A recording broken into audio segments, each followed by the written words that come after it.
외신이 백신 사기라고 보도하면서 대구가 세계적으로 망신을 당했는데요. 권영진 대구시장이 백신으로 또 다른 논란을 불렀습니다.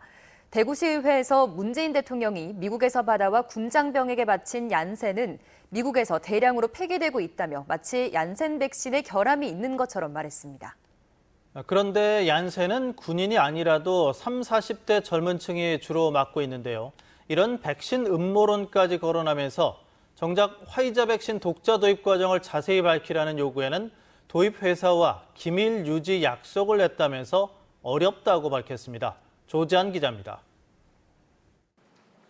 시정 질문에 나선 이신년 의원은 권영진 시장의 사과는 진상 규명이 빠진 책임 회피성 변명에 불과하다고 지적했습니다. 백신 도입을 추진한 메디시티 대구협의회는 2019년 7억 7천, 2020년 5억 5천, 올해 4억 8천만 원의 대구시 예산이 지원된 것으로 확인됐습니다.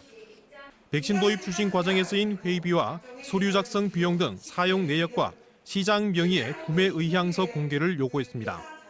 대구 시비가 직접 지출된 것이 아니라 협상을 한 메디시티 협의회의 비용이 사용된 것이 아닌지도 철저히 규명해서 시민들께 공개하면 됩니다. 권 시장은 백신 구입 예산 20억 원 편성을 인정하면서도 구매 과정에 해외 업체와는 이메일만 주고받았을 뿐 예산은 쓰지 않았다고 해명했습니다. 코로나19 예방 및 백신 지원 관련 예산으로 20억 원을 편성하였습니다.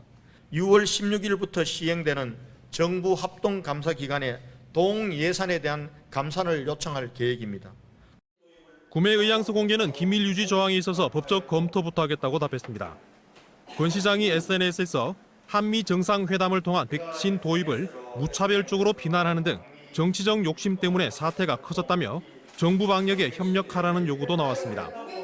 정상회담 당시 어떤 종류의 백신이 도입될지 알려지지 않았는데도 권 시장은 한미 정상회담 이후 도입해 접종 중인 얀센 백신에 대해 부정적으로 언급하며 대립각을 세웠습니다. 시장님이 정치적 역량을 보여주기 위해서 화이자 백신 3천만 명분 구했다고 자랑한 것처럼 보였는데 부끄러움은 고스란히 대구 시민들의 몫이 되어버렸습니다.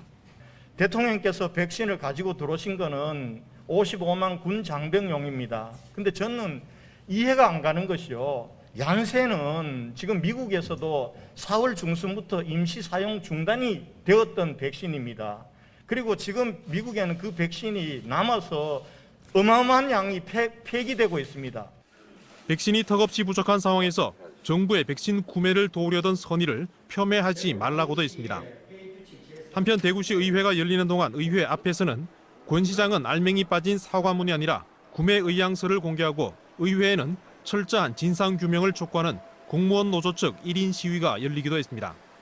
MBC 뉴스 조지한입니다.